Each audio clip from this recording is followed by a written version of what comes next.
சேவகன் இளமை கலைஞன் இவனே சேவகன், சேவகன் கடமை தலைவன் இவனே சேவகன். தமிழ் மாநில பகுஜன் சமாஜ் கட்சியின் பொதுச் செயலாளர் திருமதி பொற்கோடி ஆம்ஸ்ட்ராங் அவர்களை பற்றியும் அவருடைய கணவர் ஆம்ஸ்ட்ராங் அவர்களின் கொலை வழக்கை திருமதி பொற்கோடி அவர்கள் கையாண்ட விதம் பற்றியும் கடந்த சில நாட்களாக சமூக ஊடகங்களில் எவ்வித ஆதாரமும் இல்லாமல் சிலர் உண்மைக்கு புறம்பாகவும் அவதூறாகவும் சில செய்திகளை பரப்பி வருகின்றனர். சிபிஐ திருமதி பொற்கோடி ஆம்ஸ்ட்ராங் எடுத்த முன்னெடுப்புகள் குறித்தும் தமிழ் மாநில பகுஜன் சமாஜ் கட்சி மாநில பொறுப்பாளர்கள் மற்றும் வழக்கறிஞர்கள் செய்தியாளர் சந்திப்பு சென்னை பத்திரிகையாளர் மன்றத்தில் நடைபெற்றது. அனைவருக்கும் வணக்கம். நான் வழக்கறிஞர் சுபாஷ். பகுஜன் சமாஜ் பார்ட்டியுடைய தமிழ் மாநில தலைவர் ஆம்ஸ்ட்ராங் கொலை வழக்கில் வழக்குடைய விவரங்கள், அதாவது அந்த வழக்கில் பாதிக்கப்பட்ட விக்டிம் தோழர் பொற்கொடி, தமிழ் மாநில பகுஜன் சமாஜ் பார்ட்டியுடைய நிறுவனர் தலைவர் தோழர் பொற்கொடி ஆம்ஸ்ட்ராங் தோழருடைய வழக்கில் இது வரைக்கும் அவங்க போட்ட பெட்டிஷன் என்ன, அவங்க என்ன மாதிரியான லீகல் ஸ்டெப்ஸ் எடுத்திருக்காங்க அப்படிங்கிறது சம்மந்தமாக விளக்கறதுக்காக இந்த ப்ரெஸ் மீட்டுக்கு வந்து கூப்பிட்ருக்கோம். அந்த சம்பவத்தில் ஃபஸ்ட்டு நம்ம எல்லாத்துக்குமே தெரியும், 5/7/2024 அந்த அரசியல் படுகொலையானது வந்து நடக்குது. அதன் பின்னிட்டு ஒரு 3 மாதத்தில், அதாவது 1/10/2024 ஒரு 30 பேரை குற்றவாளியாக சேர்த்தி ஒரு சார்ஜ் ஷீட் வந்து அப்போ இருந்த தமிழ்நாடு அரசு உடைய காவல்துறை வந்து தாக்கல் பண்ணுது. அந்த சார்ஜ் ஷீட்டின் படி 3 கேங் வந்து இன்வால்வ் ஆகியிருந்தாங்க அப்படின்னு சொல்லி முன் வச்சுருந்தாங்க.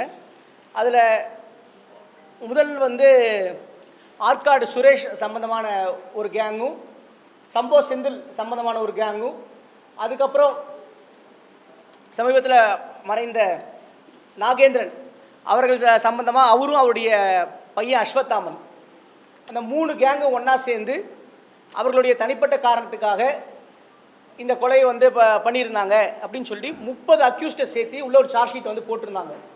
சுமார் 5000 பக்கம் கொண்ட அந்த சார்ஜ் ஷீட்டு. அந்த சார்ஜ் ஷீட் வந்து உள்ளபடியே வந்து பிப்ரவரி மாதம் 2025 நீதிமன்றத்தில் எல்லா அக்யூஸ்டுக்கும் வந்து பென்ட்ரைவில் அப்போ இருந்த அப்பாயிண்ட் பண்ணியிருந்த ஸ்பெஷல் பிபி பென்ட்ரைவில் எல்லாத்தையும் காப்பீஸ் கொடுத்தாங்க பிப்ரவரி மாதம். அந்த சமயத்தில் வந்து பொற்கொடி தோழர் பிஎஸ்பியில் வந்து இருக்கிறாங்க. அவங்க வந்து இதை உடனடியாக வந்து இந்த சார்ஜ் ஷீட்டை படிக்கணும்னு சொல்லி ஒரு லீகல் டீம் வந்து கான்ஸ்டியூட் பண்ணாப்புல மூத்த வழக்கறிஞர் தோழர் பாப்பா மோகன் தலைமையில் அவருடைய ஆஃபீஸில் இருக்கிற எல்லாருமே போட்டு அந்த 3000 பக்கத்தை வந்து தனித்தனியாக பிரித்து பேங்க் ஸ்டேட்மெண்ட்டு, சிடிஆர் ஃபைல்ஸு, அதுக்கப்புறம் வந்து 161 ஸ்டேட்மெண்ட் எல்லாமே பிரித்து நாங்கள் வந்து இந்த சார்ஜ் ஷீட் வந்து கம்ப்ளீட் சார்ஜ் ஷீட் கிடையாது, ஃபுல் இன்வெஸ்டிகேஷன் கிடையாது, இது வந்து சிபிஐ எடுத்து போகணும்னு சொல்லி சொல்லும் பொழுது அப்போ இருந்த பிஎஸ்பியில் இருக்கக்கூடிய தலைவர்கள் நாங்கள் முன்னெடுத்து செய்கிறோன்னு சொல்லி சொன்னாப்புல 5/7/2025 தோழர் ஆம்ஸ்ட்ராங்குடைய முதல் நினைவு தினம் வந்துச்சு. அதுக்கு முன்னாடியே வந்து வழக்குடைய சார்ஜ் ஷீட் போட்டு அதில் வந்து சில அக்யூஸ்டுகள் வந்து அட்வொகேட்டை வச்சு டிஸ்சார்ஜ் பெட்டிஷன் வந்து போட்டிருந்தாங்க. இப்போ எந்த நடவடிக்கையுமே எடுக்காத காரணத்தினால இந்த சார்ஜ் ஷீட்டில் வந்து சார்ஜ் ஃப்ரேம் பண்ணால் முழு குற்றம் வெளியே வராது அப்படிங்கிற காரணத்தினால தோழர் பொற்கொடி வந்து வேகமாக இதை செய்யணும்னு சொல்லி சொன்னாப்புல. அப்போ வந்து அப்போ இருந்த தலைமை வந்து சரியாக பண்ணல, அவங்க வந்து முழுசாக படிக்கலன்னு சொல்லி மனக்கசப்பு ஏற்படும் பொழுது இல்லை நாங்களே பண்ணுறோன்னு சொல்லி தோழர் பொற்கொடி வந்து ஒரு குவாஷ் பெட்டிஷனை நானே ஃபைல் பண்ணுறேன் அப்படின்னு சொல்லி மே மாதம் தீர்மானம் செய்து முடிவெடுக்கிறதுக்கு முன்னாடி அவசரமாக வந்து ஒரு வழக்கு வந்து தாக்கல் செய்யப்பட்டுச்சு. அந்த வழக்கு வந்து 20/6/2026 ஆம்ஸ்ட்ராங் தோழருடைய தம்பியின் பெயரால் தாக்கல் செய்யப்பட்டுச்சு. அந்த வழக்கு தாக்கல் செய்ததோட முக்கியமான முகாந்திரம் அவங்க என்ன சொன்னாங்க அப்படின்னா, சிபிஐ மாற்றத்திற்கு டிஐ பரேட் நடத்தலை, அது மாதிரியான லீகல் பாயிண்ட்ஸ் முன் வச்சு பண்ணாங்க. அந்த சமயத்தில் வந்து சரி அவங்க தாக்கல் பண்ணிட்டாங்க, நம்ம எதுவும் முடிவு எடுக்க வேண்டாம் அப்படின்னு சொல்லி இருக்கும் பொழுது அப்போ இருந்த திமுக அரசு இல்லை பொற்கொடி தோழர், அதாவது actual victim of the crime, wife of the deceased வந்து she is satisfied with investigation, அவங்களே எந்த ஸ்டெப்பும் எடுக்கல அப்படின்னு பொய் பிரச்சாரம் வந்து பண்ண ஆரம்பித்தாங்க. அதுக்கப்புறம் நாங்கள் வந்து போட்ட பெட்டிஷனுடைய கிரவுண்ட்ஸ் பார்த்து இல்லை இது பத்தாது, நாங்கள் வந்து கம்ப்ளீட்டாக காம்ப்ரிஹென்சிவாக நாங்கள் வந்து ஒரு கம்ப்ளீட் கிரவுண்ட்ஸோடு நாங்கள் வந்து ட்ரான்ஸ்ஃபர் கேட்குறோம் அப்படின்னு சொல்லி 30/7/2025 நாங்கள் வந்து ஒரு ட்ரான்ஸ்ஃபர் ஆஃப் இன்வெஸ்டிகேஷன் ஒரு பெட்டிஷன் போடுறோம். அந்த பெட்டிஷன் வந்து கிரிமினல் ஓபி 21665 ஆஃப் 2025. அந்த வழக்கு இன்றளவிலும் பெண்டிங்கில் தான் இருக்குது, அது வந்து முடித்து வைக்கப்படவில்லை. அந்த வழக்கு வந்து 4/8/2025 இதுக்கு முன்னர் தோழர் கீனோஸ் ஆம்ஸ்ட்ராங் வழக்கை விசாரித்த அதே மாண்புமிகு நீதியரசர் வேல்முருகனிடம் வந்து முன்பு வந்துச்சு. எங்களுடைய கிரவுண்ட்ஸையும் கேட்டாப்புல, எங்கள் பெட்டிஷனையும் பார்த்தாப்புல. ஆனால் நீதிமன்றம் 2 கேஸையும் ஒன்றா கிளப் பண்ணாமல் கிரிமினல் ஓபி அவங்க ஃபைல் பண்ண கிரிமினல் ஓபியை மட்டும் வந்து 24/9/2025 படி வழக்குடைய குற்றப்பத்திரிகையை ரத்து செய்து அது வந்து சிபிஐக்கு வந்து மாற்றி வச்சுட்டாங்க. சிபிஐக்கு மாத்திர அந்த சமயத்தில் வழக்கோட குற்றப்பத்திரிகையே ரத்தாயிடுச்சுல்ல, அப்போது உள்ளே இருந்த அக்யூஸ்டுக எல்லாத்தையுமே வந்து பெயிலில் விடணும் அப்படின்னு சொல்லி எல்லாருமே இப்போ பெயில் அப்ளிகேஷன் போட்டாப்புல. அந்த டைமில் அஸ்வத்தாமன் அப்படிங்கிற வரையறுக்கப்பட்ட குற்றவாளி வந்து இன்ட்ரீம் பெயில வெளியே போயிட்டார். அப்போது நாங்கள் எங்கள் தரப்பில் நாங்கள் வந்து இன்டர்வியூன் பண்ணோம். கீனோஸ் தோழர் தரப்பில் ஒருத்தர் இன்டர்வியூன் பண்ணாப்புல, அவங்களும் இன்டர்வியூன் பண்ணாப்புல. இந்த சமயத்தில் தமிழ்நாடு அரசு வந்து அந்த பெயில் அப்ளிகேஷனில்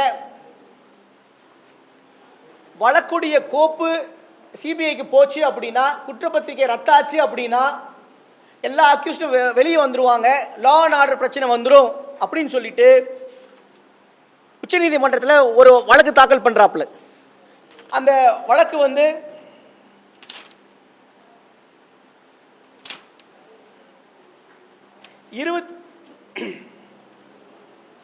உச்சநீதிமன்றத்தில் எஸ்எல்பி கிரிமினல் நம்பர் 15897 ஆஃப் 2025 அப்படின்னு சொல்லி உச்சநீதிமன்றத்தில் வந்து அதில் லிமிட்டட் ஸ்கோப்பில் வந்து ஸ்டே கொடுத்தாங்க. என்னென்ன லிமிட்டட் ஸ்கோப்பு? அதாவது குற்றப்பத்திரிகை ரத்தானது வந்து நிறுத்தி வைக்கப்படுகிறது, ஆனால் டிரான்ஸ்ஃபர் சிபிஐ கிட்ட டிரான்ஸ்ஃபர் ஆனது செல்லும் அப்படிங்கிறாங்க. அந்த சூழ்நிலையே அப்போ இருந்த திமுக அரசோட அறிவுறுத்தலின்படி இங்கே வந்து இந்த வழக்கில் பெயிலில் வந்து போலீஸார் சிபிஐ கிட்ட வந்து வழக்கு ஒப்படைக்கணும், ஆனால் ஒப்படைக்கவில்லை. வழக்கு கோப்பை சிபிஐடம் ஒப்படைக்க மாட்டேன்னு சொல்லி ஓப்பன் கோர்ட்டில் கண்டெம்ட் ஆனாலும் பரவாயில்ல அப்படின்னு சொல்லி பெயிலில் சிபிஐ ஃபைல்ஸை ஒப்படைக்கலை. உடனே வந்து அந்த நிர்பந்தத்தின் பேரில் நாங்கள் என்ன பண்ணுறோம், அடுத்த உச்சநீதிமன்றத்தில் போய் அடுத்த வாய்தாவில் போய் நாங்கள் எங்கள் வழக்கு வந்து அங்கே போய் நாங்கள் போய் ட்ரான்ஸ்ஃபர் பண்ணிக்கிறோம்.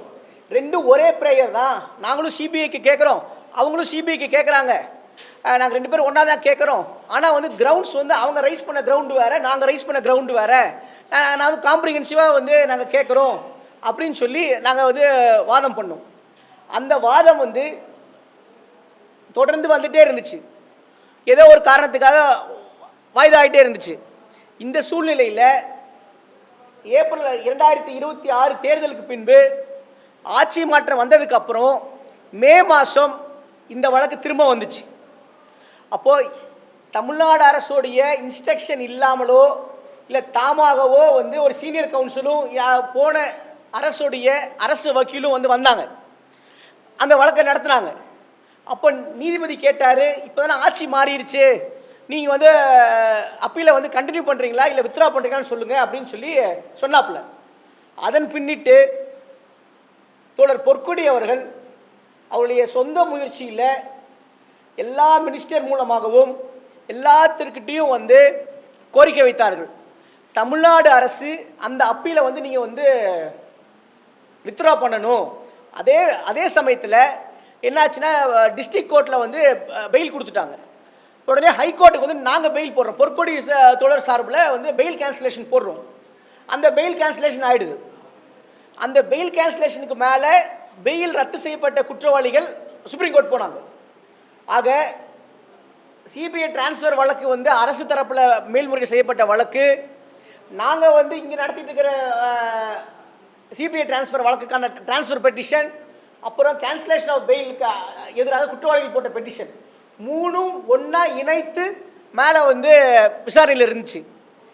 உள்ள சூழ்நிலையில் இப்போ இருக்கக்கூடிய தமிழ்நாடு அரசு தோழர் பொற்கொடியுடைய கோரிக்கையை ஏற்றுக்கொண்டு போன வாய்தாவில் சிபிஐயோடைய அப்பீலை வந்து நாங்கள் வந்து வாபஸ் வாங்கிக்கிறோம், டிரான்ஸ்ஃபர் அப்ளிகேஷனை வாபஸ் வாங்கிக்கிறோம் அப்படின்னு சொன்னது மட்டும் அல்லாமல், இந்த வழக்கில் நாங்கள் மிக முக்கியமாக சொன்ன ஒரு விஷயம் என்ன அப்படின்னா, சம்பவம் நடந்து சில மணி நேரத்துக்குள்ளாக அப்போ இருந்த காவல் உயரதிகாரிகள் வழக்கோட மொத்த சங்கதிகளையுமே வந்து ஒரு ப்ரெஸ் மீட்டில் வந்து சொன்னாப்புல. அது எப்படி, எதன் அடிப்படையில் சொன்னாங்க அப்படிங்கிற கோணத்திலையும், திருவேங்கடம் சம்பந்தமான என்கவுண்டர் பண்ண அதே போலீஸ்காரங்க எப்படி எல்லாத்தையுமே வந்து விசாரித்தாங்க, அது வந்து ஒரு ஃபேர் இன்வெஸ்டிகேஷன் கிடையாது. இந்த 2 பாயிண்ட் அடிப்படையிலையும் காவல்துறைக்குள்ளே ஏதாவது ஊழல் இருந்திருக்கா, இல்லை அவர்களுக்குள்ளே வந்து யாராவது உதவி செஞ்சுருக்காங்களா அப்படிங்கிற கோணத்தில் தனிப்பட்ட விசாரணையும் வந்து ஆரம்பிச்சிருக்கிறாங்க. இந்த சூழ்நிலையில் நாங்கள் இங்கே போடப்பட்ட வழக்கு, அதாவது மெட்ராஸ் ஹைகோர்ட்டில் transfer of investigation to CBI போடப்பட்ட வழக்கை சுப்ரீம் கோர்ட்டுக்கு மாற்றுங்கன்னு போட்ட வழக்கு. இதுக்கு மேலே வந்து காஸ் ஆஃப் ஆக்ஷன் இருந்தாலும் அங்கே நடத்த வேண்டிய அவசியம் கிடையாது. ஏன்னா வழக்கு சிபிஐக்கு போன காரணத்தினால எங்களுடைய இடைக்கால மனு அங்கே முடித்து வைக்கப்பட்டு விட்டது. இந்த சூழ்நிலையில் நாங்கள் ஃபர்தராக எங்களுடைய பெட்டிஷனில் போட்ட எல்லா லாக்யூனாவும், இன்வெஸ்டிகேஷன் லாக்யூனாவும் நாங்கள் வந்து முன்வைக்கிறோம். எங்களுடைய பெட்டிஷனும் அவங்களுடைய பெட்டிஷனும் கோரிக்கை ஒன்று தான். ஆனால் அதில் இருக்கிற கிரவுண்ட்ஸ் வேறு. நாங்கள் கேட்டுக்கிறது காம்ப்ரிஹென்சிவாக கம்ப்ளீட் சார்ஜ் ஷீட் போடுங்கன்னு சொல்லி கேட்டுருக்குறோம். வெறும் ஒரே ஒரு ப்ரொசீஜர் லேப்ஸை வச்சு மட்டும் கேட்கல. இதுதான் வந்து பொற்கொடி தோழர் தொடர்ந்து அவருடைய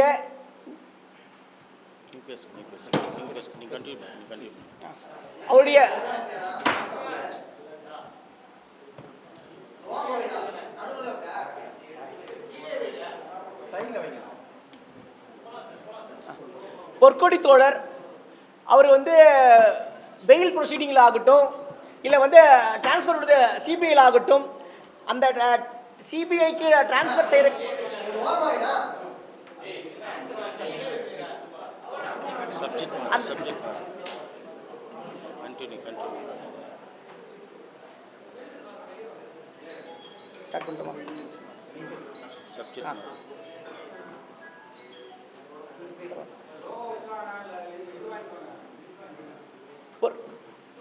பொற்கொடி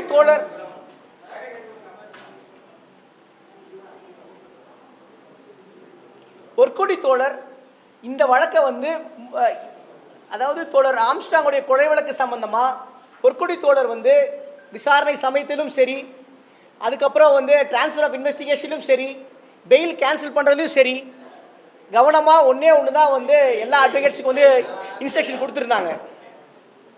ஒன்று, இருக்கக்கூடிய குற்றவாளிகள் தப்பிக்கக்கூடாது, இருக்கக்கூடிய சாட்சியங்கள் கலைக்கப்படக்கூடாது. அதே மாதிரி மூணாவது வந்து விடுபட்டு இருக்கக்கூடிய இன்வெஸ்டிகேஷன் கேப்ஸ் அதை வந்து முழுசாக வந்து அடைக்கணும்.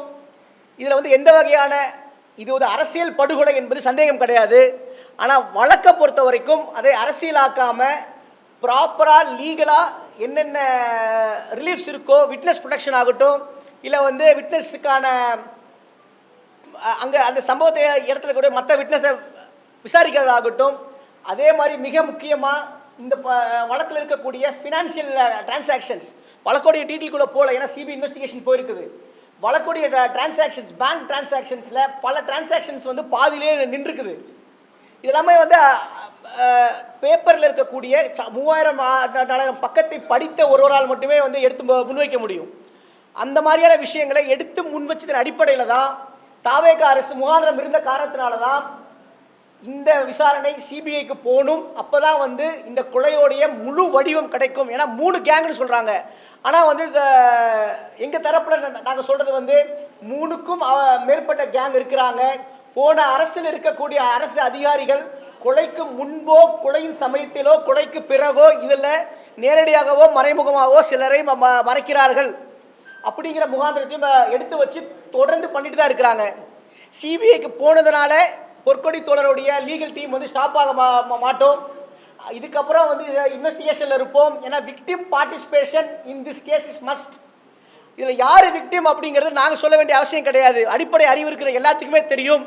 விக்டிம் அப்படிங்கிறது வந்து ரிலேட்டிவ்ஸ் ஆஃப் தி டிசீஸ். அது முக்கியமாக இதில் முதலாக வந்து வர்றது யார்?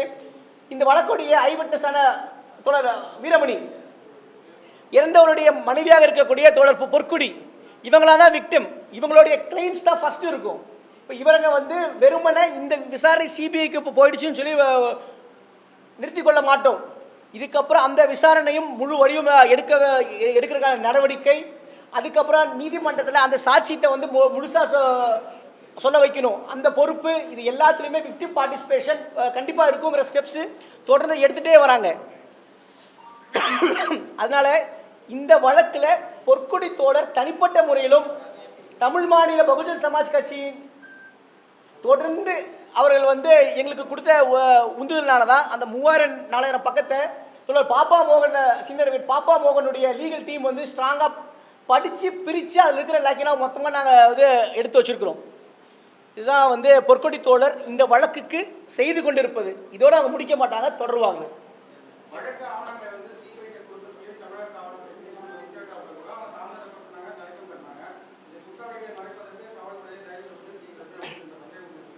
அது அவங்க தாமதப்படுத்தலாம் இல்லை, கொடுக்க மாட்டேன்னு சொன்னாங்க. பெயில் ஆர்டரில் வந்து ஃபஸ்ட்டு பெட்டிஷனர் பேர் வரும், 2வது போலீஸ்காரங்க பேர் வரும், 3வது சிபிஐ பேர் வரும். ட்ரான்ஸ்ஃபர் ஆனதுக்கப்புறம் சுப்ரீம் கோர்ட்டில் ட்ரான்ஸ்ஃபர் ஆனதுக்கப்புறம் வந்து நீங்கள் வழக்கு கோப்பை கொடுங்க அப்படின்னா கொடுக்க முடியாது அப்படின்னாப்புல. கொடுக்க மாட்டேங்கிறாங்கன்னு சொல்லி ஆர்டர் காப்பிலே இருக்குது. ஏன்னா அதாவது இன்வெஸ்டிகேஷன் முழுசாக இல்லை. என்னன்னா அந்த உதாரணத்துக்கு ஃபினான்ஷியல் டிரான்சாக்ஷனு, அந்த டிரான்சாக்ஷன் வந்து ஒருத்தங்களாக கொண்டு போகிறாப்புல. பல வருஷமாக அப்ஸ்காண்டிங்கில் இருக்கிற ஒரு நபருடைய பேங்க்கில் லட்சக்கணக்கில் பணம் வருது. அதுக்கு அடுத்ததாக இருக்கக்கூடிய நபர் யாருன்னு பார்க்கணும்ல, அந்த ட்ரேஸு போய் பார்க்கணும்ல, அதை பார்க்கல. அதே மாதிரி இன்னைக்கு வரைக்குமே இவ்வளோ டெக்னாலஜிஸ் இருக்கக்கூடிய இவ்வளோ ஃபண்டு ஒதுக்கின போலீஸ் டிபார்ட்மெண்ட்னால 2 அக்யூஸ்டை செக்யூர் பண்ண முடியல. அப்போது போன தமிழ்நாடு அரசு முக்கியமான குற்றவாளிகளை மறைச்சாங்க. இந்த வழக்கு விசாரணைக்காக சம்மந்தமே இல்லாமல் எதுக்கு சிசி ராஜாவை போய் என்கவுண்டர் பண்ணணும்? இந்த வழக்கில் குற்றவாளி கிடையாது, திருவங்க வேங்கடம் இந்த வழக்கோட குற்றவாளி. ஆனால் சிசி ராஜா இந்த வழக்கோட குற்றவாளி கிடையாது. அந்த வழக்கோட அந்த என்கவுண்டர் என்னாச்சு? வீரப்பன் வழக்கில் ஐ ஷாட், நான் சுட்டேன்னு சொன்னால் எஃப்ஐஆர் போடணுங்கிற சட்டம். இந்த எஃப்ஐஆர் என்னாச்சு? திருவண்ணம் எஃப்ஐஆர் தெரியாது. அந்த சிசி ராஜா எஃப்ஐஆர் என்னாச்சு? தெரியாது. இப்போ இந்த மாதிரியா சம்மந்தமே இல்லாமல் அடுத்த லிங்க்கு யாரெல்லாம் இருக்காங்களோ அந்த லிங்க் எல்லாம் வந்து வெட்டி விட்டாங்க.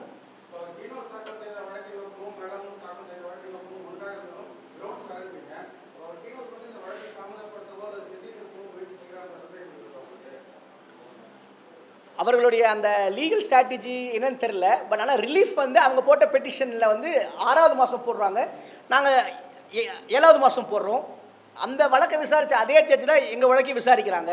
பொதுவாக இந்த மாதிரி வந்து ஒரே ப்ரேயரில் வந்து 2 வழக்குகள் வந்துச்சு அப்படின்னா காமன் ஜட்ஜ்மெண்ட் போடுவாங்க. ஆனால் இங்கே வந்து காமன் ஜட்ஜ்மெண்ட் வரல. அதனால தான் வந்து அந்த கேப்னால தான் வந்து பல வகையான சந்தேகங்கள் வருது முன்வைக்கிறாங்க. அதில்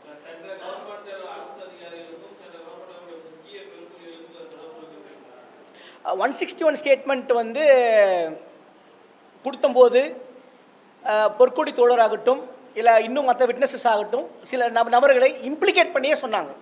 அவர்கள் சம்பந்தமாக விசாரிக்க கூட இல்லை. அதுக்கு இல்லை, நான் இன்ஸ்ட்ரக்ஷனுக்கு அடியில் தான் நான் சொல்ல முடியும்.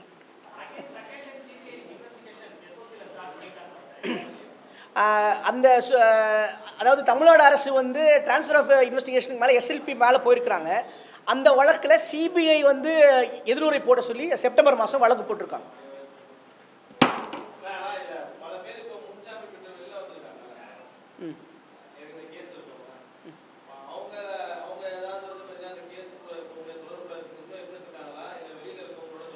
நாங்கள் பெயிலை வந்து நாங்கள் சேலஞ்ச் பண்ண முக்கியமான கிரவுண்ட் என்ன அப்படின்னா, இந்த வழக்கில் ஃபாரின்லேருந்து யாரும் வரல, வட இந்தியாவிலேருந்து யாரும் வரல, எல்லாம் பக்கத்து தெரு நம்பாளுங்க. அப்போது கனெக்டட், அதாவது கம்யூனிட்டியில் வெல் கனெக்டட் பர்சன்ஸாக இருக்கிறாங்க. இவர்களை நீங்கள் வெளியே விட்டீங்க அப்படின்னா விட்னஸஸ் எல்லாம் ஈஸியாக இன்ஃப்ளூயன்ஸ் பண்ணிடுவாங்க, இல்லை வந்து பயந்துருவாங்க அப்படிங்கிறத எங்கள் வாதமாக இருந்துச்சு. நீங்கள் சொல்கிறது தான் எங்களுக்கு இன்னும் பயம். ஏன்னா வழக்கு எவ்வளோ ஸ்ட்ராங்காக, வழக்கு கோப்பு எவ்வளோ ஸ்ட்ராங்காக இருந்தாலும் நீதிமன்றத்தில் ஏறி நான் தான் பார்த்தேன், அவர் தான் வெட்டினார், இவர் தான் நின்னாருன்னு சொன்னால் தான் எவிடன்ஸின் அடிப்படையில் தான் வந்து தண்டிக்க முடியும். அந்த பயம் எங்களுக்கு எப்பயுமே இருக்குது. விட்னஸ் ப்ரொடெக்ஷன் போன தமிழ்நாடு கவர்மெண்ட்டில் இன்னைக்கு வரைக்கும் கொடுக்கவே கிடையாது.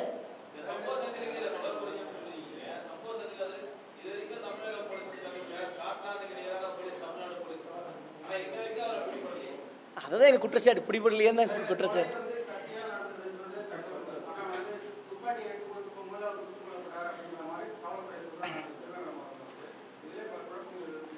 ஆமாம், போலீஸ்காரங்க வந்து என்ன தியரி சொல்கிறாங்க அப்படின்னா, முதல்ல வந்து அவரை வந்து வெட்டி கொள்கிற மாதிரியும், தப்பிச்சு வந்தாங்கன்னா ஒரு பாம் இருக்கிற மாதிரியும், இல்லாட்டினா வந்து தப்பிச்சு பிறகு சில பேர் துப்பாக்கி இருந்த மாதிரியும் வந்து ஒரு தியரி சொல்கிறாங்க.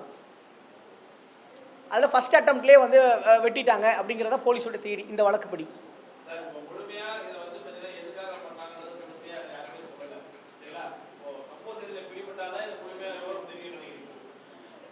ஆக்சுவலாக க்ரைம் டிடெக்ஷன், கிரிமினல் இன்வெஸ்டிகேஷன் ரெண்டு இருக்குது. க்ரைம் டிடெக்ஷனுங்கிறது வந்து என்ன அப்படின்னா, இந்த குற்றத்தை இவர் பண்ணாருங்கிறத நம்ம வந்து இருக்கக்கூடிய சங்கதியின் அடிப்படையில் இது பண்ணிக்கலாம். நாங்கள் எது கிரிமினல் இன்வெஸ்டிகேஷன், நாங்கள் இதெல்லாம் விஷயங்கள் சொல்லி சொல்கிறோம். போலீஸ் தான் இன்வெஸ்டிகேட் பண்ணி குற்றவாளி ஃபிக்ஸ் பண்ண முடியும்.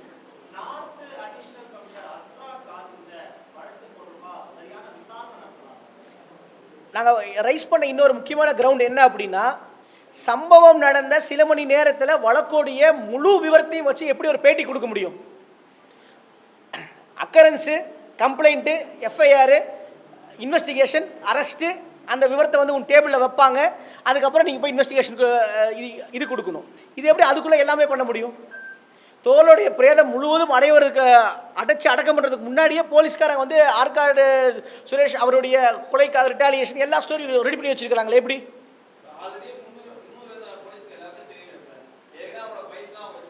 இல்லை உள்ளபடியே இல்லை.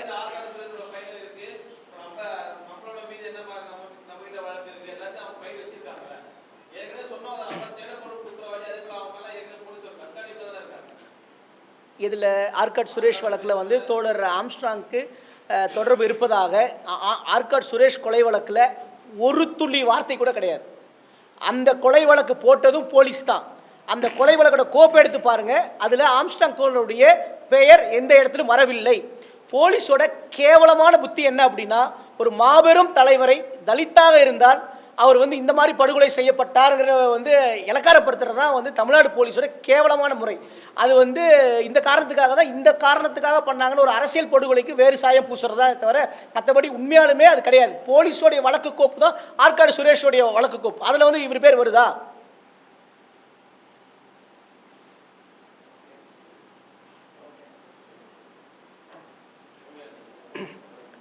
இது சார்ந்து இருக்கக்கூடிய மற்ற கட்சிகள் சொல்றீங்க, நீங்க பேசிருக்கீங்க. இல்லை வேற அவங்க கொஸ்டின் பண்ண நம்ம வாலண்டியர் அவங்க வேற கொஸ்டின் தான் நம்ம என்ன சொல்றீங்க?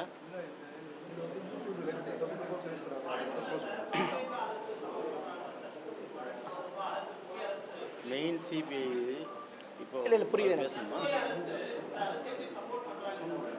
இந்த வழக்கை பொறுத்த வரைக்கும் இந்த அரசு வந்து முதல் முறையாக scissors wife should be above all suspicion அப்படிம்பாங்க.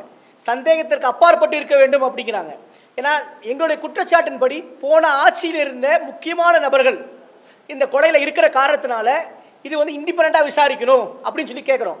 நாங்கள் இண்டிபெண்டன்ட் இன்வெஸ்டிகேஷன் சொல்லி கேட்கும் பொழுது சென்ட்ரல் இன்வெஸ்டிகேஷனில் வந்து யூனியன் கவர்மெண்டோட இன்வெஸ்டிகேஷன் ஏஜென்சி தான் கரெக்டாக இருக்குன்னு சொல்லி சொல்கிறாங்க.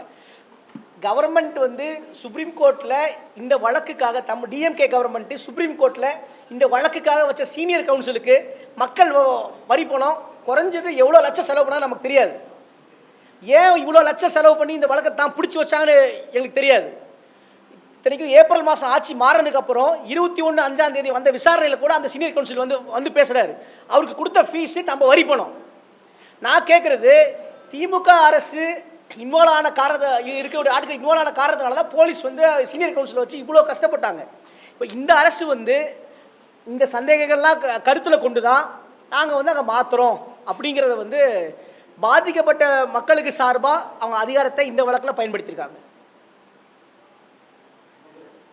நம்ம சிபிஐ கேட்டு தமிழ்நாடு முழுக்க நம்ம ஆர்ப்பாட்டம் பண்ணியிருக்கோம். சிபிஐ கேட்கலன்றாங்கல்ல. இது இதை கடந்து இந்த வழக்கில் இன்னொரு முக்கியமான பிரச்சனை என்ன அப்படி இருக்குது அப்படின்னா, பொற்கொடி தோழருக்கு இருக்கக்கூடிய பெரிய அழுத்தம் என்பது அரசியல் ரீதியான கொலைகளில் பாதிக்கப்பட்ட ஒருவருடைய மனைவி நீதிமன்றத்தில் அவங்க வழக்கு நடத்துறதுக்கான கண்டியூசிவ் கிளைமேட்டை வந்து உருவாக்கணும். அரசியல் இருக்கிறனால, ஏன்னா தமிழ் மாநில பகுஜன் சமாஜ் கட்சி வந்து தொடர்ந்து சிபிஐ விசாரணை கேட்டு திமுக ஆட்சியில் தமிழ்நாடு முழுக்க பல போராட்டங்கள் பண்ணியிருக்கிறாங்க. அதை தாண்டி இன்னைக்கு அவங்க ஒன்றும் பண்ணல அப்படிங்கிறது வந்து இன்னொரு வகையில் தோழர் பொற்கொடியை மட்டும் தாக்குறது கிடையாது. இந்த வழக்கில் இருக்கக்கூடிய மற்ற வல்னரபிள் விட்னஸஸ் இருக்காங்க பார்த்தீங்களா, அவங்கள மிரட்டுறதுக்காக தான் தோழர் பொற்கொடியை வந்து தாக்குறாங்க. நீ சாட்சி சொல்லாத, ஏன்னா இந்த வழக்கை நின்று நடத்தி கொண்டிருக்கிற பொற்கொடி தோழர் மேலேயே நாங்கள் வந்து அட்டாக் பண்ணுறோம் பாரு அப்படின்ட்டு தான் அவர்களுக்கு எதிராக இப்போ வந்து எல்லா யூடியூபர்ஸும் பொய் பிரச்சனை பண்ணிட்டு இருக்கிறாங்க. இது வந்து இன்னொரு வகையில் விட்னஸை டேம்பர் பண்ணுறதுக்காக சொல்கிறது தான். டேம்பர் இல்லை, மிரட்டுறதுக்காக. நாங்கள் வந்து பெயில் என்ன சொன்னோம், விட்னஸ் அவங்க மிரட்டுவாங்கன்னு சொல்லி சொன்னோம். இப்போ பொற்கொடி தோழரை வந்து யூடியூபரில் அட்டாக் பண்ணுறதுக்கு மிக முக்கியமான காரணம் விட்னஸை மிரட்டுறதுக்காக. சிபிஐ விசாரணையில் நீ யாரும் வாய் பேசாதன்னு சொல்கிறதுக்காக தான் யூடியூபர்ஸ் இன்னைக்கு வந்து பேசிட்டு இருக்கிறாங்க.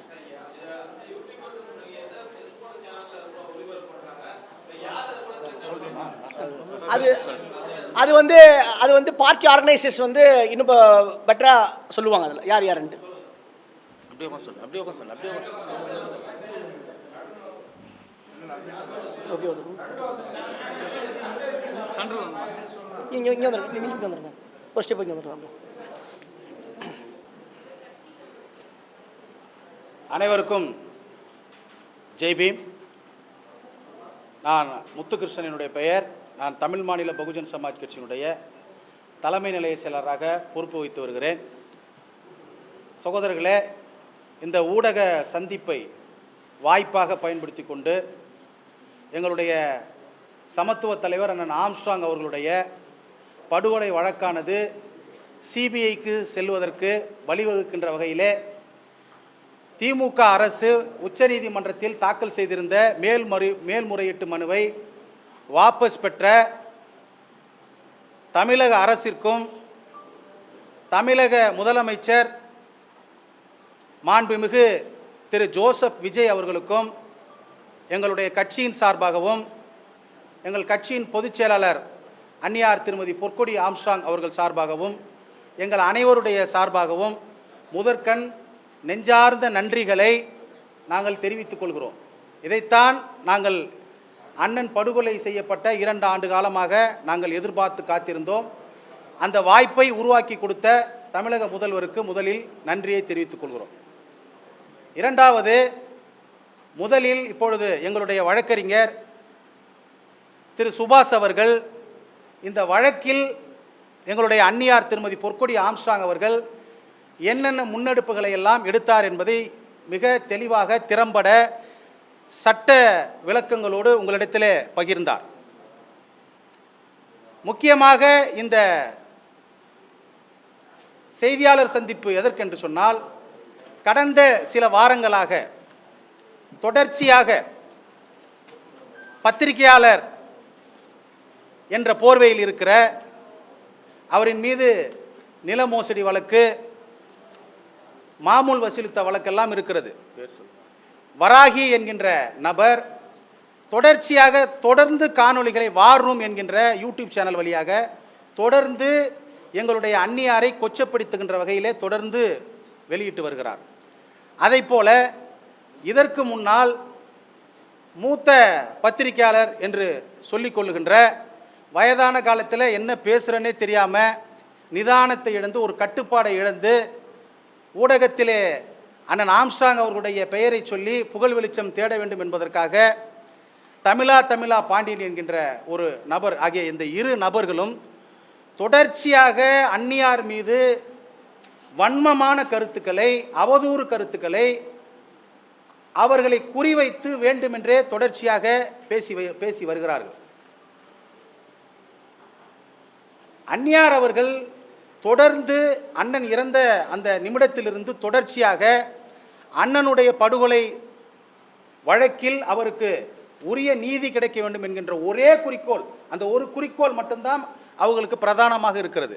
அந்த குறிக்கோளை மையப்படுத்தி தொடர்ந்து அவர்கள் பயணித்து வருகிறார்கள். ஆக இந்த சூழலிலே தொடர்ச்சியாக இந்த யூடியூபர்கள் அந்நியாரை கொச்சைப்படுத்தி பேசி வருகிறார்கள். இந்த அண்ணன் படுகொலை நிகழ்ந்தவுடன் அந்நியார் அவர்கள் 9/8/2024 அண்ணன் படுகொலை செய்யப்பட்ட ஒரே மாதத்தில் வள்ளுவர் கோட்டத்தில் ஆயிரக்கணக்கான மக்களை திரட்டி சமத்துவ தலைவருடைய படுகொலைக்கு நீதி வேண்டும் என்பதற்காக அந்நியார் அவர்கள் ஒரு மாபெரும் போராட்டத்தை நடத்தினார்கள். ஊடகத்தை சார்ந்தவங்க அத்தனை பேருக்கும் நன்றாக தெரியும். அதன் தொடர்ச்சியாக அந்நியார் தமிழகத்தினுடைய உயர் காவல் அதிகாரிகளை எல்லாம் தொடர்ச்சியாக வழக்கறிஞர் மூலமாகவும் அவரே சில முக்கிய அதிகாரிகளை நேரடியாக சந்தித்தும் அண்ணனுடைய படுகொலையில் முறையான விசாரணை நடத்தப்பட வேண்டும், குற்றவாளிகள் அனைவரும் முழுவதுமாக கைது செய்யப்பட வேண்டும் என்பதற்காக தொடர்ச்சியாக போராடி வந்தார். இந்த நிலையிலே என்னுடைய புத்தக வெளியீட்டு விழா 16/11/2024 அன்று என்னுடைய புத்தகம் காலம் தந்த தலைவர் ஆம்ஸ்ட்ராங் என்கின்ற நூல் ராஜா அண்ணாமலை மன்றத்தில் வெளியிடப்பட்டது. அன்று மாலை முக்கியமான வழக்கறிஞர்களை, ஐயா பாப்பா மோகன் உட்பட எல்லா முக்கியமான வழக்கறிஞர்களையும் அந்நியார் தனது வீட்டிற்கு அழைத்து வழக்கு தொய்வாக போய்கொண்டிருக்கிறது, அடுத்த கட்டமாக நாம் என்ன செய்ய வேண்டும் என்று அந்நியார் எல்லா சீனியர் அட்வொகேட்ஸுக்கும் கூடயும் அந்நியார் வந்து டிஸ்கஸ் பண்ணுறாங்க. அப்படி டிஸ்கஸ் பண்ணும் பொழுது பகுஜன் சமாஜ் கட்சியுடைய மாநில தலைவரும் அந்த கூட்டத்தில் இருக்கிறார். அந்த கூட்டத்தின் இறுதியில் எல்லா வழக்கறிஞர்களுடைய ஒப்பீனியன் ஒருமித்த கருத்து என்னடான்னா, இன்வெஸ்டிகேஷன் போயிட்டு இருக்குது, பார்ப்போம், ஒரு கட்டத்தில் இன்வெஸ்டிகேஷன் ப்ராப்பராக நடக்கலைன்னா நம்ம சிபிஐக்கு போவோம் என்று அவர்கள் முடிவெடுக்கிறார்கள். இந்த நேரத்திலே அந்நியாருக்கு சிறைச்சாலையிலிருந்து, அதாவது பூந்தமல்லி சப்ஜெக்டில் அடைக்கப்பட்டிருக்கிற குற்றவாளிகள் தரப்பிலிருந்து அந்நியாருக்கு கொலை மிரட்டல் தொடர்ச்சியாக வந்து கொண்டிருந்தது. இந்த நேரத்திலே அந்நியார் அவர்கள் கமிஷனரிடம் பேசி அந்த குற்றவாளிகளை புழல் சிறையிலிருந்து, பூந்தமல்லி சிறையிலிருந்து புழல் சிறைக்கு எடுத்து சென்று அடைக்கும்படி செய்தார். அப்படி புழல் சிறை, அந்த பூந்தமல்லி சிறையிலே காவல்துறையினர் ஆய்வு மேற்கொள்கின்ற போது 10 செல்போன்கள் அந்த பூந்தமல்லி சிறையிலே பணம் போன்றவை கைப்பற்றப்பட்டது. இந்த நிலையிலே அந்நியார் தொடர்ச்சியாக இந்த போராட்டத்தை கைவிடாமல் செய்து கொண்டிருந்த நேரத்தில் சமத்துவ தலைவர் ஆம்ஸ்ட்ராங் அவருடைய சகோதரர் கீனோஸ் ஆம்ஸ்ட்ராங் அவர்கள் உயர்நீதிமன்றத்திலே சிபிஐ கேட்டு அவர் பெட்டிஷன் போடுறார். அதனுடைய தொடர்ச்சியாக இந்த பெட்டிஷன் போடுகின்ற சமயத்திலேயே வழக்கறிஞர்களோடு அந்நியார் அவர்கள் எந்தெந்த கிரவுண்ட்ஸ்லாம் நம்ம பெட்டிஷன் போடலான்ற ஒரு டிஸ்கஷனில் இருந்தாங்க. இந்த நேரத்தில் நம்முடைய சமத்துவ தலைவருடைய சகோதரர் கீனோஸ் அவர்கள் உயர்நீதிமன்றத்தில் சிபிஐ கேட்டு பெட்டிஷன் போடுறாங்க.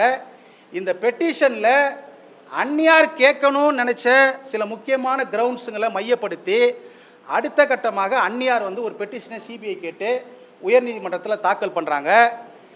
எந்த ஜட்ஜு வந்து சிபிஐக்கு உத்தரவிட்டாரோ அதே ஜட்ஜு வந்து அந்நியார் கொடுத்த பெட்டிஷனை ஏற்றுக்கொள்கிறாரு. அந்த வழக்கு உயர்நீதிமன்றத்தில் நடக்குது. அதில் முக்கியமாக கேட்ட ரிக்வஸ்ட் என்னன்னு கேட்டிங்கன்னா, சமத்துவ தலைவருடைய படுகொலை வழக்கில் முக்கியமான குற்றவாளிகளாக கருதப்படுகிற சம்போ செந்தில், மொட்டை கிருஷ்ணன், ஹரிகரன் போன்ற முக்கியமான குற்றவாளிகள் பிற்படுத்தப்பட்ட சமூகத்தை சார்ந்தவர்கள். ஆக பிற்படுத்தப்பட்ட சமூகத்தை சார்ந்தவர்கள் இந்த வழக்கில் இருக்கிறார்கள் என்று சொன்னால் இது தன்னிச்சையாக வன்கொடுமை தடுப்பு சட்டத்தின் கீழே அந்த வழக்கை பதிய வேண்டும். எனவே அண்ணனுடைய படுகொலை வழக்கை, சமத்துவத்தினுடைய படுகொலை வழக்கை வன்கொடுமை தடுப்பு சட்டத்தின் கீழ் வழக்கு பதிய செய்ய வேண்டும். இது அவருடைய முதல் கோரிக்கை. ரெண்டாவது, நம்முடைய என்கவுண்டர் செய்யப்பட்ட திருவேங்கடம் மர்மமான முறையில் என்கவுண்டர் செய்யப்பட்டிருக்கிறார். அது எப்படி, அது சம்பந்தமான உண்மைகள் வெளிக்கொணரப்பட வேண்டும். இது ரெண்டாவது முக்கியமானது. மூணாவது, நம்முடைய தோழர் பாப்பா மோகன் அவர்களுடைய அவர்கள் வந்து பிபியாக நியமிக்கப்படணும், அதாவது பப்ளிக் அரசு தரப்பு வழக்கறிஞராக நியமிக்கப்பட வேண்டும். இது அவருடைய முக்கியமான கோரிக்கை. இந்த கோரிக்கைகளை மையப்படுத்தி அன்னியார் வந்து போலீஸ் முறையாக விசாரிக்கவில்லை என்பதற்காகத்தான் அவர் அந்த சிபிஐ பெட்டிஷனில் இந்த காரணங்களை எல்லாம் குறிப்பிட்டு அவங்க பெட்டிஷன் தாக்கல் பண்ணுறாங்க. இதுக்கு இடையில் இந்த இன்வெஸ்டிகேஷன் போயிட்டு இருக்கும்போது, இந்த இந்த இந்த வழக்கு போய்கிட்டு இருக்கும்போது அன்னியார் அவர்கள் மிக முக்கியமாக எல்லாரிடத்துலையும் இன்ஸ்ட்ரக்ஷன் கொடுத்து, எல்லா மாவட்ட பொறுப்பாளர்களுக்கும் இன்ஸ்ட்ரக்ஷன் கொடுத்து, தமிழ்நாடு முழுமைக்கும், சென்னை தொடங்கி தமிழ்நாடு முழுமைக்கும் கிட்டத்தட்ட அனைத்து மாவட்டங்களிலும் தமிழக திமுக சிபிஐக்கு மாற்றாத திமுக அரசை கண்டித்து சிபிஐக்கு இந்த வழக்கை மாற்றப்பட வேண்டும் என்கின்ற கோரிக்கையை முன்வைத்து அன்னியார் திருமதி பொற்கொடி ஆம்ஸ்ட்ராங் ஆர்ப்பாட்டங்களை நடத்த செய்தார். அதன் பின்னர் இந்த வழக்கு நடைபெற்று கொண்டிருந்த தருவாயிலே தேர்தல் வந்துவிட்டது. அந்த 3 மாத காலம் அன்னியார் தேர்தலிலே போட்டியிட்டதால் அதிலே அவர்கள் சிறிது கவனம் செலுத்த முடியாத ஒரு சூழலுக்கு தள்ளப்பட்டார். உள்மனதிலே அந்த எண்ணம் ஓடிக்கொண்டிருந்தாலும் அந்த தேர்தல் பணிகளிடையே அவரால் அந்த வழக்கு சார்ந்த அந்த ஃபாலோ செய்ய முடியாத ஒரு சூழல் இருந்தது. இந்த தேர்தல் முடிந்த பிறகு அன்னியார் உடனடியாக அந்த வெற்றி தோல்வியை பற்றியெல்லாம் கவலைப்படவில்லை, அந்த தோல்வியை குறித்தெல்லாம் கவலைப்படவில்லை. உடனடியாக அண்ணனுடைய வழக்கிலே தீர்வு காண வேண்டும் என்பதற்காக தொடர்ச்சியாக இது சம்பந்தமாக அதிகாரிகளிடமும் வழக்கறிஞர்களிடம் தொடர்ச்சியாக அன்னியார் அவர்கள் பேசி வந்தார். இந்த நிலையிலே சமத்துவ தலைவருடைய 2ஆம் ஆண்டு நினைவேந்தல் சங்கமம் சார்ந்து நாங்கள் பத்திரிகை கொடுத்து கொண்டிருந்தோம். அந்த நேரத்தில் பள்ளிக்கல்வித்துறை அமைச்சர் ராஜ்மோகன் அவர்களை எங்களுடைய அன்னியார் திருமதி பொற்கொடி ஆம்ஸ்ட்ராங், நான், இன்னும் கட்சியில் இருக்கிற முக்கிய நபர்கள் நேரில் சென்று சந்தித்து அவரிடத்துல பேசும்போது சொன்னோம், அண்ணனுடைய வழக்கு சிபிஐக்கு போகணும், அதுக்காக நாங்கள் முதலமைச்சரை சந்திக்கணும், நீங்கள் உதவி பண்ணுங்க அப்படின்னு சொல்லும் பொழுது அவர் தெளிவாக சொன்னார், இதற்கு முக்கியமான செக்ரட்டரி லட்சுமி பிரியா மேடம் தான், நான் ரெஃபர் பண்ணுறேன், நீங்கள் போய் பாருங்கள். அதே நேரத்தில் உங்களுடைய கோரிக்கை, உங்களுடைய கண்ணீரை, உங்களுடைய போராட்டத்தை, உங்களுடைய அந்த தொடர்ச்சியான அந்த முன்னெடுப்பை தாவேக அரசு, தமிழக அரசு கவனித்துக் கொண்டு தான் இருக்கிறது. எனவே உங்களுக்கு விரைவில் நல்ல செய்தி வரும், கவலைப்படாதீர்கள் அண்ணி, நம்மளுடைய ஆதவ் அர்ஜுனா சார் அதை ஃபாலோ பண்ணிட்டு இருக்காரு என்று பள்ளிக்கல்வித்துறை அமைச்சர் சொன்னார். அதன் பிறகு நான் மறுபடியும் மீண்டும் அவர் சொன்ன பிறகும் கூட நான் லட்சுமி பிரியா மேடமை நேரடியாக சந்தித்து சிஎம்ஐ சந்திக்கிறதுக்கு அப்பாயின்மெண்ட் கேட்டோம். ஆக சிஎம்ஐ சந்திப்பதற்கான நாங்கள் முயற்சியில் ஈடுபட்டிருந்த இந்த நேரத்தில் தான் அமைச்சர்கள் சொன்னதை போல இந்த சிபிஐ வழக்கு திமுக அரசு மேல்முறையீடு செய்திருந்த அந்த மனுவை தாவேக அரசு, முதல்வர் மாண்புமிகு ஜோசப் விஜய் அவர்கள் அதை வாபஸ் பெற்று அதை சிபிஐக்கு செல்வதற்கு வழிவகுத்தார். இதன் தொடர்ச்சியாக ஆதவ் அர்ஜுன் கூட, நம்முடைய பொதுப்பணித்துறை அமைச்சர் மாண்புமிகு அமைச்சர் ஆதவ் அர்ஜுன் அவர்கள் கூட அவங்களுடைய செயற்குழு நடைபெறுகின்ற பொழுது இந்த வழக்கு சிபிஐக்கு மாற்றப்படுவதற்கு ஒரே காரணம், அது பொற்கொடி ஆம்ஸ்ட்ராங் அவர்களுடைய கோரிக்கை தான் என்று பேசிய காணொளி இன்னமும் வலைதளங்களில் கிடக்கிறது, சென்று பாருங்கள். ஆகவே தொடர்ச்சியாக 2 ஆண்டு காலமாக அன்னியார் அவர்கள் தொடர்ந்து தன்னுடைய கணவனுக்கு நீதி கிடைக்க வேண்டும் என்பதற்காக தன்னுடைய கை குழந்தையை சுமந்து கொண்டு அவர்கள் தொடர்ச்சியாக பயணித்துக் கொண்டிருக்கிறார்கள். பத்திரிகையாளர் மணி ஒரு பேட்டியிலே சொன்னார், சமத்துவ தலைவர் ஆம்ஸ்ட்ராங் வாழ்கின்ற காலகட்டத்திலே அவர் பேரை சொல்லி எழுதுவதற்கு கூட பயப்படுவார்கள், தயங்குவார்கள், தலித் தலைவர்கள் என்றுதான், வடசென்னையினுடைய தலித் தலைவர் என்றுதான் எழுதுவார்கள் என்று சொன்னார்.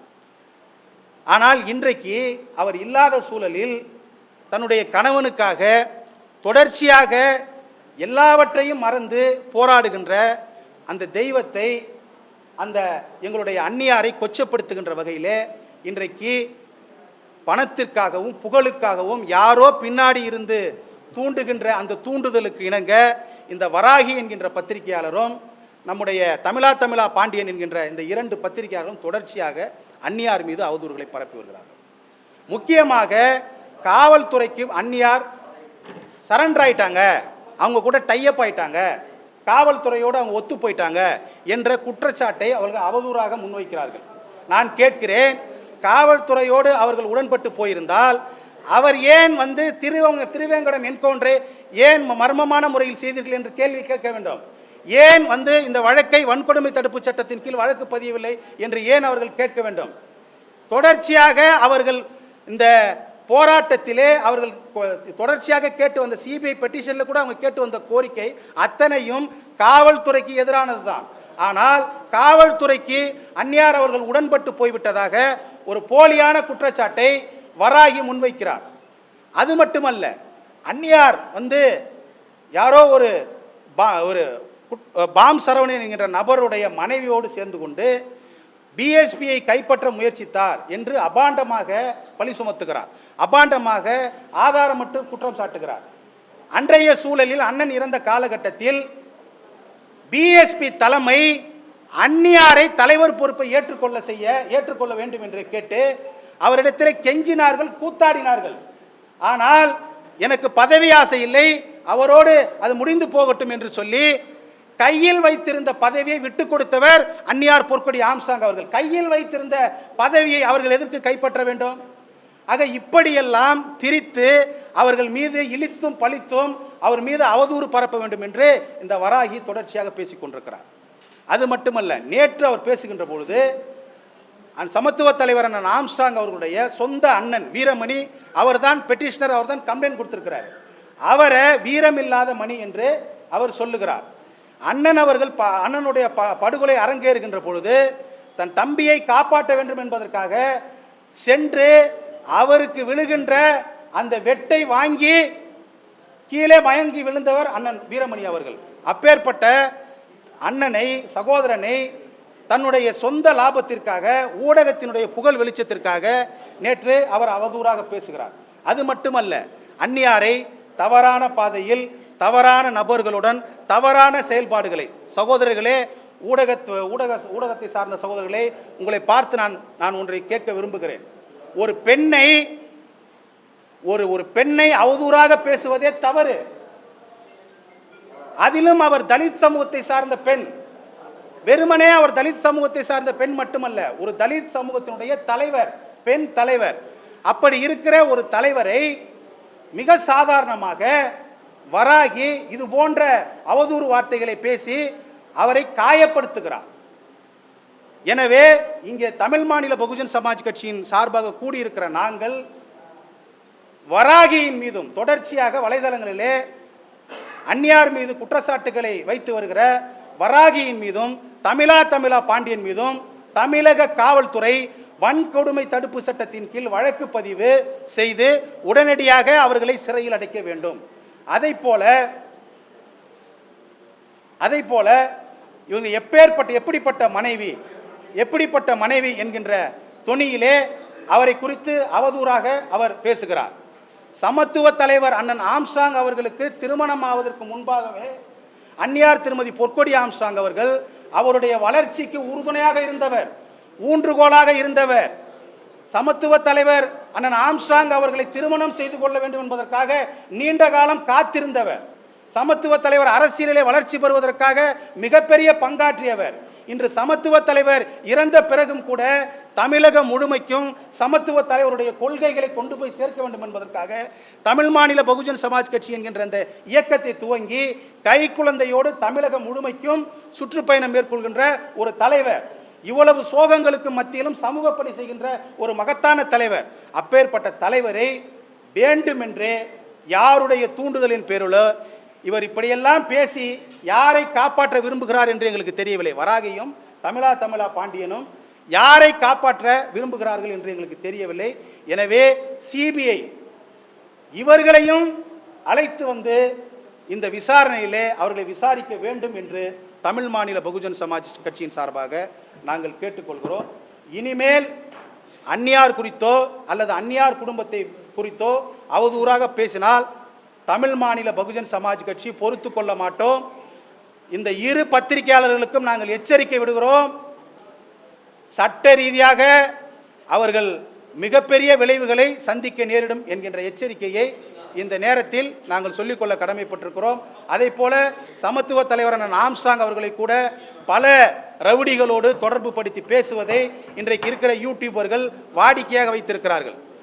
இந்த நிலை மாற வேண்டும். சமத்துவ தலைவர் அனைவரோடும் அன்பாக சகோதரத்துவத்தோடு பழகக்கூடியவர், ஒரு ஒப்பற்ற தலைவர். அந்த தலைவர் மீது இது போன்ற அவதூறுகளை பரப்புவதை ஒருபோதும் நாங்கள் ஏற்றுக்கொள்ள மாட்டோம். சமத்துவ தலைவர் எத்தகைய பணிகளை மக்களுக்கு செய்தார் என்பதை நாடு அறியும். எனவே சமத்துவ தலைவர் மீதோ அல்லது சமத்துவ தலைவர் குடும்பத்தின் மீதோ அல்லது எங்களுடைய அந்நியார் பொற்கொடி ஆம்ஸ்ட்ராங் அவர்கள் மீதோ தொடர்ச்சியாக ஊடகங்கள் வன்மத்தை கக்குவது, பின்னால் இருந்து இயக்குகிற சில நபர்களுடைய பேச்சை கேட்டுக்கொண்டு அந்நியார் குறித்து அவதூறாக பேசுவது, இதையெல்லாம் உடனடியாக நிறுத்தி கொள்ள வேண்டும். அப்படி நிறுத்தி கொள்ளாவிட்டால் எங்களுடைய வழக்கறிஞர் மிக தெளிவாக அந்நியார் அவர்கள் எத்தகைய முன்னெடுப்புகளை முன்னெடுத்திருக்கிறார் என்பதை மிக தெளிவாக சொல்லிவிட்டார். ஆனால் இந்த வேலையற்ற வராகியும் இந்த வேலையில்லாத தமிழா பாண்டியனும் அந்நியார் அவர்கள் 0.01% கூட அண்ணனுடைய சிபிஐ வழக்குக்காக போராடவில்லை என்று சொல்லி வருகிறார்கள். எனவே இதெல்லாம் மாற்றிக்கொள்ளப்பட வேண்டும். இல்லை என்று சொன்னால் தமிழ் மாநில பகுஜன் சமாஜ் கட்சி இதை பார்த்து கொண்டு அமைதியாக இருக்காது என்பதை இந்த ஊடக சந்திப்பின் வாயிலாக நான் தெரிவித்துக் கொள்கிறேன். அதே போல் இந்த தமிழா பாண்டியன் அவரே பேட்டியில் சொல்லியிருக்கிறார், ஊடகவியலாளர்கள்லாம் சில பேர் சைக்கோவா, மனநிலை பாதிக்கப்பட்டவனா, மொல்ல மாதிரியா இருக்கிறானுங்க அப்படின்னு சொல்கிறாரு. அதை யாரை சொல்கிறார், அவரே சொல்லிக்கிறாரான்றது எங்களுக்கு தெரியலை. அதனால் அந்நியார் குறித்து அவதூறு பேசுவதை இத்தோடு யூடியூப் மட்டுமல்ல அத்தனை ஊடகம் நிறுத்தி கொள்ள வேண்டும். யார் அந்நியாருக்கு எதிராக பேசினாலும், அந்த தெய்வத்தை பற்றி யார் இனிமேல் அவதூறாக பேசினாலும் மிக மோசமான சட்ட நடவடிக்கைக்கு உள்ளாக்கப்படுவார்கள் என்பதை தமிழ் மாநில பகுஜன் சமாஜ் கட்சியின் அத்தனை பொறுப்பாளர்கள் சார்பாகவும் இந்த நேரத்தில் தெரிவித்துக் கொள்கிறேன். ஜெய் பீம், ஜெய் ஆம்ஸ்ட்ராங்.